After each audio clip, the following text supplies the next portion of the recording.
Hello everyone, आप सुन रहे हैं ये प्यार नहीं तो क्या है। चैप्टर 63। आरोही ने चिराग की हालत देखी, लेकिन उसके चेहरे पर न तो सिंपैथी थी न सवाल, बस एक सुकून भरी समझदारी। वो अब बहुत ही आराम से बोली, मुझे ये तो पहले से ही अंदाजा था कि शायद जब आप अपनी इंटर्नशिप के लिए दूसरी कंपनी में गए थे एज एन एम्प्लॉय, तभी आप किसी को पसंद करने लगे थे। जब मैं एक बार आपसे मिलने आपके ऑफिस गई थी ना, उसी दिन मैं उनसे मिली थी। और सच कहूं, तब आपका उनके लिए बिहेवियर देखकर मेरा शक और भी गहरा हो गया था कि आप उन्हें पसंद करते हो। अजीब बात यह है कि उस वक्त मैं खुश थी। मैं आपसे इस बारे में पूछना चाहती थी, लेकिन फिर मैंने सोचा अगर आप सच में उन्हें पसंद करते हैं तो आप खुद ही एक दिन सबको बता देंगे। अब आरोही एक पल रुकी और फिर गहरी सांस लेकर बोली, लेकिन फिर कुछ टाइम बाद आपने उस कंपनी से रिजाइन कर दिया और अपनी ही कंपनी ज्वाइन कर ली। उस टाइम आपको देखकर बिल्कुल भी ऐसा नहीं लग रहा था कि आप किसी से प्यार करते हो। आप बस काम में ही डूबते चले गए। चिराग की उंगलियां अनजाने में सिमट गईं। आरोही अपनी बात जारी रखते हुए बोली, पहले तो मुझे लगा कि शायद नई कंपनी है, वर्कलोड ज्यादा है, इसीलिए आप बिजी रहते हैं। लेकिन काफी टाइम बाद भी न तो मैंने आपके मुंह से उनका नाम सुना और न ही आपने किसी को उनके बारे में कुछ बताया। तब मुझे लगा कि शायद मैं ही ज्यादा सोच रही हूँ। हो सकता है आप दोनों सिर्फ अच्छे दोस्त हों, इसीलिए मैंने भी उस बात से अपना ध्यान हटा लिया। उसने अब चिराग की तरफ देखकर कहा, लेकिन फिर आप किसी को ढूंढने की कोशिश कर रहे थे। मुझे लगा शायद कोई वर्क रिलेटेड होगा, लेकिन जिस दिन मैंने आपके वॉलेट में उनकी फोटो देखी, सब साफ हो गया। सब समझ में आ गया था कि आप किसे ढूंढ रहे थे। और मैं ये भी नोटिस कर रही थी कि जैसे जैसे आपकी शादी की बातें चलने लगी, आप और ज्यादा अपसेट रहने लगे। आरोही ने बात वहीं मोड़ दी। खैर, अभी ये सब छोड़िए, मैं जो कह रही हूँ आप बस वही कीजिए। मुझे ये नहीं पता कि आप दोनों के बीच क्या हुआ था, लेकिन जो भी हुआ हो, आप दोनों ने एक दूसरे से बहुत दूर रह लिया है। अब और नहीं, अब आप उन्हें यहाँ वापस ले आइए। उसकी बात ध्यान से सुन रहे चिराग ने अब जाकर कुछ कहा, लेकिन मुझे नहीं पता वो कहाँ है। मैंने उसे ढूंढने की बहुत कोशिश की है, लेकिन वो नहीं मिली। आरोही मुस्कुरा दी, जैसे वो यही सुनना चाहती थी। उसने मुस्कुराकर कहा, तभी तो मैं आपको मनाली की टिकट्स दे रही हूँ, वो वही है। चिराग चौंक गया। आरोही अपनी बात समझाते हुए बोली, जब हमारे कॉलेज का टूर वहाँ गया था ना, तभी मैंने उन्हें वहाँ देखा था। उन्होंने कैप पहनी हुई थी, इसलिए पहले तो मैं पहचान ही नहीं पाई। लेकिन जब उन्होंने मुझे देखा और जब मैंने उनसे पूछा कि क्या हम पहले भी कभी मिल चुके हैं, तो उन्होंने कोई जवाब नहीं दिया और चुपचाप वहाँ से चली गई। बस उसी पल मुझे उन पर शक हो गया था।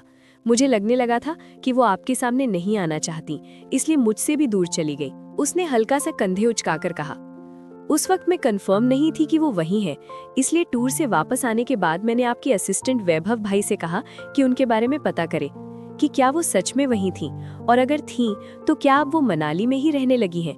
उनके बारे में पता करने में काफी समय लगा, लेकिन फाइनली हम लोगों को उनके बारे में सब कुछ पता चल ही गया।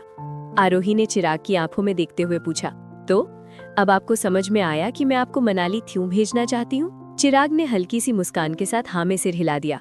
आरोही मुस्कुराकर बोली, आप कल ही मनाली चले जाइए। उनका एड्रेस मैंने पहले ही आपको व्हाट्सएप कर दिया है। अब आप जाइए और उन्हें वापस लेकर ही आइएगा। मुझे एक भाभी चाहिए है।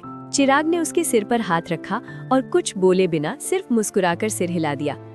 आसपास खड़े सभी लोग अब भी हैरानी से आरोही और चिराग को देख रहे थे। इतना तो सबको समझ में आ ही गया था कि चिराग जरूर किसी को दिल से चाहता है। आरोही ने अब चिराग को हल्का सा धमकाते हुए कहा, लेकिन एक बात याद रखिएगा, अभी तो मैं आपसे कुछ नहीं पूछ रही कि आप दोनों के बीच क्या हुआ था जिसकी वजह से आप अलग हो गए, लेकिन उन्हें वापस लाने के बाद आपको मुझे सब कुछ बताना होगा। चिराग ने बिना देर किए कहा, मैं अभी ही बताने को तैयार हूँ। नहीं, अभी नहीं, पहले आप भाभी को मनाकर वापस ले आइए, फिर आराम से बताना। अभी जाइए और अपना बैग पैक कीजिए। चिराग हाँ में सिर हिलाकर बिना कुछ बोले वहाँ से उठकर जाने लगा। तभी पीछे से एक आवाज आई, रुको। उस आवाज ने चिराग के कदम वहीं रोक दिए। वो पलटकर देखने लगा। सामने उसके घर वाले खड़े थे और सब उसे बड़ी ही तीखी नजरों से घूर रहे थे। एक पल को तो उसकी सांसें जैसे अटक ही गई। वहीं दूसरी तरफ आरोही भी अपने घर वालों को देख रही थी, लेकिन उसके चेहरे पर डर की एक भी लकीर नहीं थी। चिराग ने लड़खड़ाती आवाज में कहा, जी जी जी मॉम। शालिनी जी ने उसे घूरते हुए पूछा, कहाँ जा रहे हो? चिराग हड़बड़ाकर बोला, मैं घर जा रहा हूँ। शालिनी जी ने भौएं चढ़ाकर कहा, अच्छा? चिराग जल्दी से हाँ में सिर हिलाते हुए बोला, हाँ हाँ। तभी आशीष मेहरा बोले, हाँ। घर ही जाएंगे लाट साहब, अब उन्हें कहीं और जो जाना है। अपने पापा की बात सुनते ही चिराग ने सिर झुका लिया। शालिनी जी की आवाज और सख्त हो गई। अब ऐसे नजरें झुकाने से क्या होगा? तुम्हें जो करना था वो तो कर ही लिया। अब ये बताओ, ये कृति कौन है? कब से जानते हो तुम उसे? और कब से चल रहा है ये सब? हमें एक बार बताना तक जरूरी नहीं समझा? हम जब भी तुमसे शादी की बात करते थे तभी बता देते कि तुम किसी को पसंद करते हो, लेकिन नहीं। चिराग ने कुछ बोलने की कोशिश की। वो मॉम, इतना बोलकर चुप हो गया। फिर एक गहरी सांस लेकर बोला, मैं आप लोगों को बताता भी क्या? अगर मैं बता देता कि मैं पहले से ही किसी को पसंद करता हूं, तो आप लोग उससे मिलने की बात करते, और मुझे खुद नहीं पता था कि वो कहाँ है, तो मैं आप लोगों को क्या ही बताता। इनफैक्ट आज भी नहीं पता होता अगर आरोही ने नहीं बताया होता। आशीष मेहरा ने गहरी नजर से चिराग को देखते हुए कहा, चलो मान लिया कि तुझे नहीं पता था कि वो लड़की कहाँ है, लेकिन उसका नाम तो पता था ना? क्या नाम है उसका? आरोही। इससे पहले कि चिराग कुछ बोल पाता झट से बोल पड़ी, कृति बड़े पापा, कृति नाम है उनका। आशीष मेहरा ने हल्की सी नजर आरोही पर डाली, फिर दोबारा चिराग की तरफ देखते हुए बोले, हाँ वही कृति। अगर ये बात भी तुम हम लोगों को पहले बता देते तो हम लोग भी तुम्हारी हेल्प ही करते ना उसे ढूंढने में। चिराग ने उनकी तरफ देखते हुए सिर झुकाकर कहा। Sorry dad. शालिनी जी ने बीच में ही उसकी बात काट दी। कोई सॉरी नहीं चलेगा, अब तुम उस लड़की के पास नहीं जाओगे। ये सुनते ही चिराग एकदम चौंक गया। उसने हैरानी से अपनी माँ की तरफ देखा, जैसे उसे यकीन ही ना हो रहा हो कि उसने सही सुना है। वो उन्हें समझाते हुए बोला, लेकिन मॉम, मैं उससे बहुत प्यार करता हूँ। इतने टाइम तक उससे दूर रहा हूँ, अब और नहीं रह सकता। प्लीज मॉम, मुझे मत रोकिए। शालिनी जी का चेहरा सख्त हो गया। वो उसी सख्ती से बोली, नहीं, मुझे कुछ नहीं सुनना है। मैंने जो कह दिया सो कह दिया। चिराग ने फिर से कहने की कोशिश की। But mom. इस बार शालिनी जी ने थोड़ी तेज आवाज में कहा ना नहीं। चिराग अब पूरी तरह टूटता हुआ सा लग रहा था। वो मदद की उम्मीद में आरोही की तरफ देखने लगा। आरोही ने अपने कंधे हल्के से उचका दिए, जैसे कह रही हो, अब इसमें मैं क्या कर सकती हूँ? आपने ही तो सब कुछ छुपाया था। चिराग मायूस सा चेहरा बनाए एक एक कर सबकी तरफ देखने लगा, लेकिन हर नजर में उसे बस सख्ती ही दिखी। ये देख उसकी आखिरी उम्मीद भी जैसे टूट गई। आखिरकार उसने शालिनी जी की तरफ देखा और धीरे से बोला, ओके फाइन मॉम, बताइए आप मुझसे क्या चाहती हैं? शालिनी जी के चेहरे पर अचानक एक हल्की सी मुस्कान आ गई।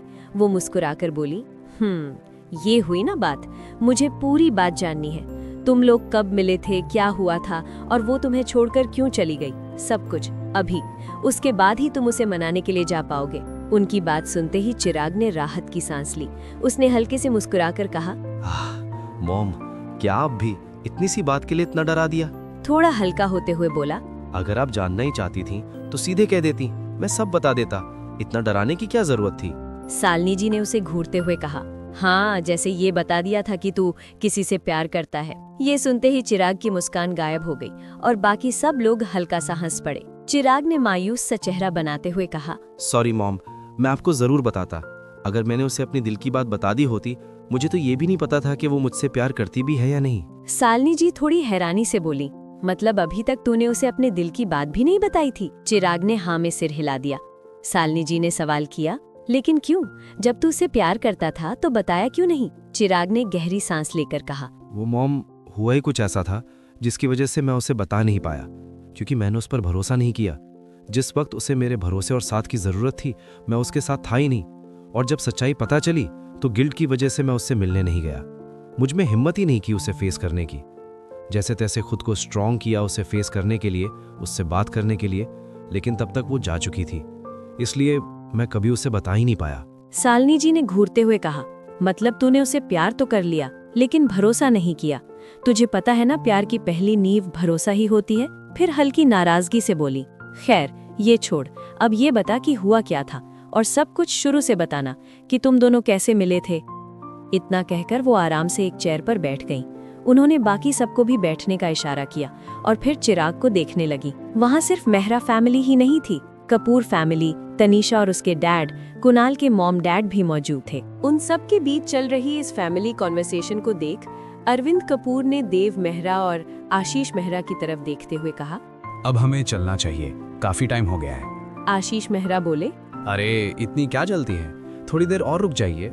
वैसे भी आप लोग हमारे लिए फैमिली जैसे ही हो, और अब तो हमारे बच्चे भी काफी अच्छे दोस्त बन गए हैं। अरविंद कपूर ने सिर हिलाकर कहा, हम जरूर रुक जाते, लेकिन सुबह मेरी और अमरीश की एक जरूरी मीटिंग है और हम लोग वैसे भी काफी लेट हो चुके हैं, तो अब जाना होगा। आशीष मेहरा, अच्छा ठीक है, फिर हम ज़्यादा फोर्स नहीं करेंगे, लेकिन घर किसी दिन ज़रूर आइएगा। अरविंद कपूर मुस्कुराकर बोले। हाँ बिल्कुल, ये भी कोई कहने की बात है। इतना कहकर कपूर फैमिली ने सबको धीरे धीरे नमस्ते किया और वहां से चली गई। आरोही मुस्कुराते हुए ध्रुव को जाते हुए देख रही थी, क्योंकि उस पल उसे सुबह ध्रुव की कही हुई बातें याद आ रही थी, जो उसने गिफ्ट देते टाइम कही थी। कुणाल की फैमिली भी निकल चुकी थी, लेकिन तनीषा के डैड को देव मेहरा ने जाने नहीं दिया, क्योंकि देव मेहरा और अजय सिंह बचपन से ही बहुत अच्छे दोस्त थे, तो वो फैमिली मेंबर जैसे ही थे। तो गाइज, आज का चैप्टर तो यहीं खत्म होता है। अगर आपको मेरी ये कहानी पसंद आ रही हो तो वीडियो को लाइक करें, अपने फेवरेट मोमेंट को कमेंट में जरूर शेयर करें। आपके हर एक कमेंट से हमें और लिखने की हिम्मत मिलती है। और हाँ, मेरी चैनल को सब्सक्राइब करना ना भूलें, साथ ही बेल आइकन जरूर दबाएं, ताकि इस जज्बाती सफर का कोई भी हिस्सा आप मिस ना करें। अगले चैप्टर में फिर मिलेंगे, कुछ नए मोड़ों, कुछ अधूरे अल्फाजों और बहुत सारे एहसासों के साथ। तब तक के लिए bye bye and take care.